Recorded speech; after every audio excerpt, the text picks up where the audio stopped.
Now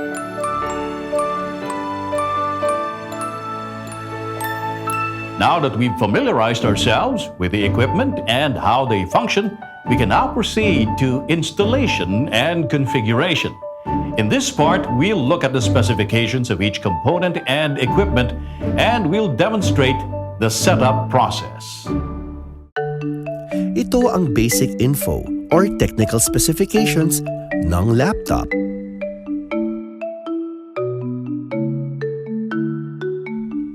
Ito ang basic info or technical specifications ng tablet.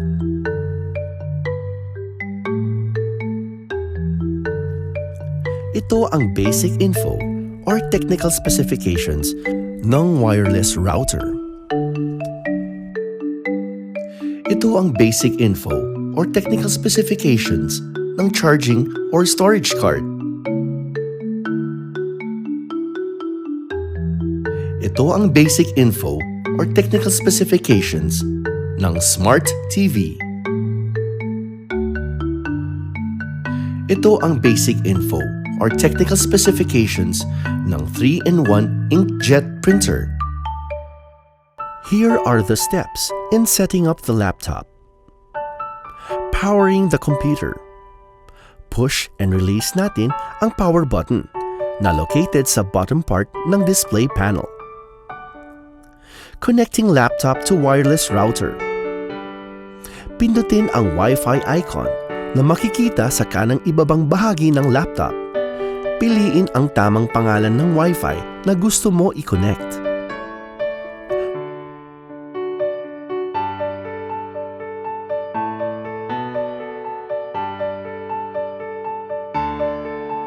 What's new with Windows 10 OS?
Setting up 2-in-1 tablet PC. Charge the tablet. Bago natin i-on ang tablet, siguraduhin ito ay fully charged. Gamitin lamang ang supplied charger. Inserting memory card.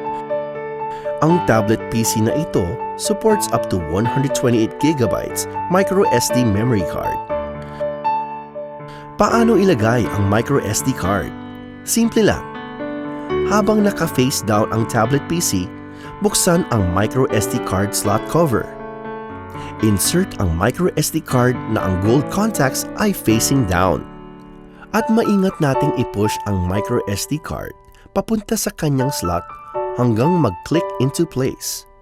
Isara ang microSD card slot cover.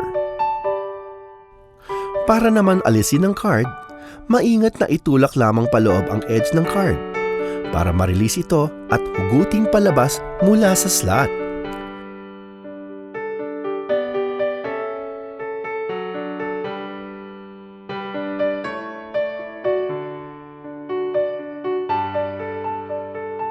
Powering your tablet PC on. Para i-on ang tablet PC, press and hold the power or lock key for a couple of seconds hanggang ang screen ay mag-light up. Docking keyboard. Connecting the keyboard and tablet. Ilagay ang tablet PC sa keyboard by joining the matching connectors at magdidikit sila dahil sa magnetism.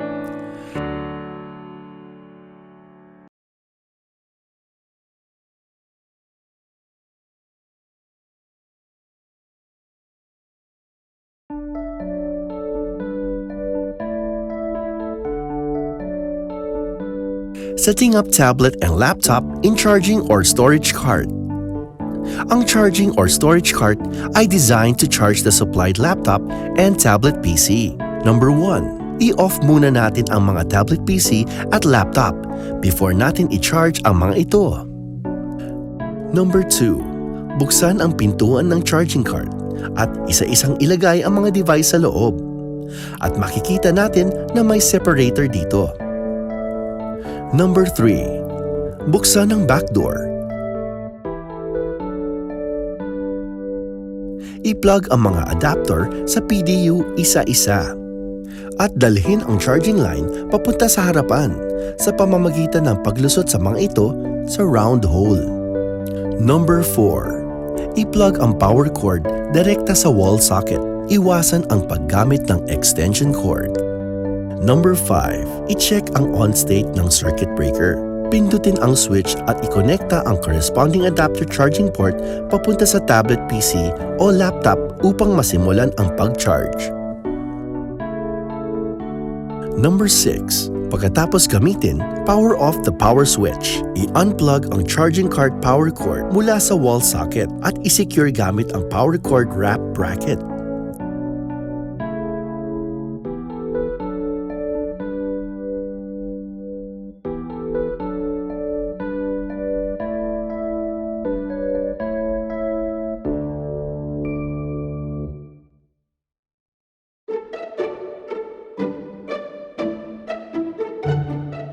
Ikabit ang tatlong antena.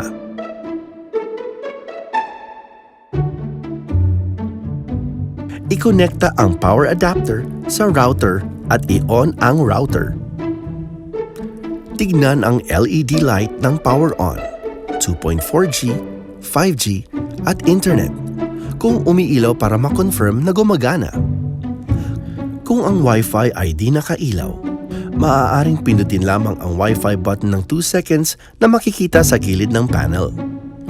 I-konekta ang inyong laptop at tablet sa router via A.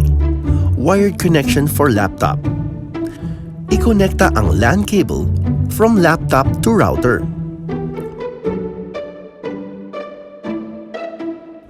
B. Wireless connection. Hanapin ang nakaprint na SSID or network name at wireless password sa label sa likod ng bandang ilalim ng router. I-click ang network icon ng inyong computer. Pagkatapos ay piliin ang SSID upang sumali sa network.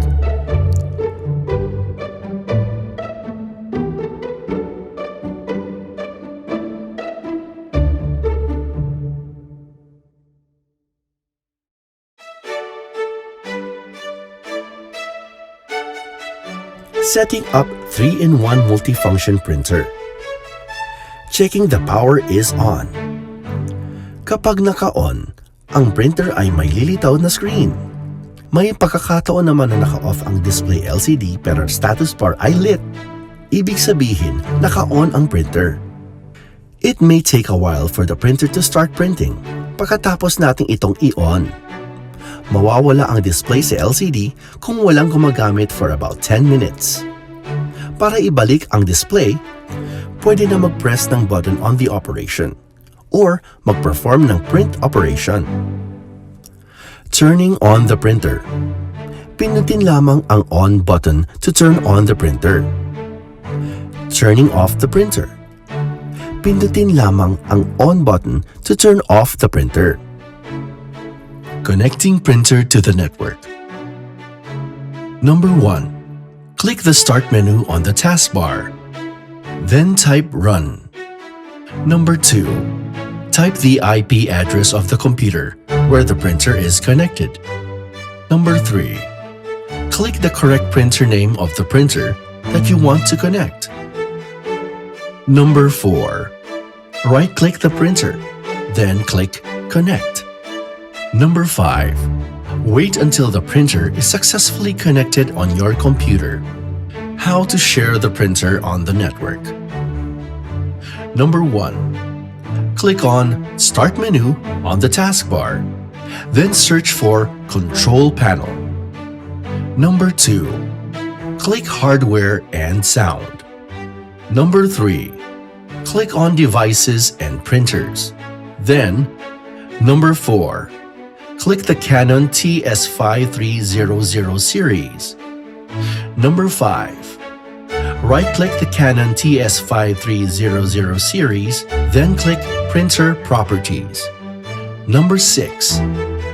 On Sharing tab, check the box of Share this printer, then click OK.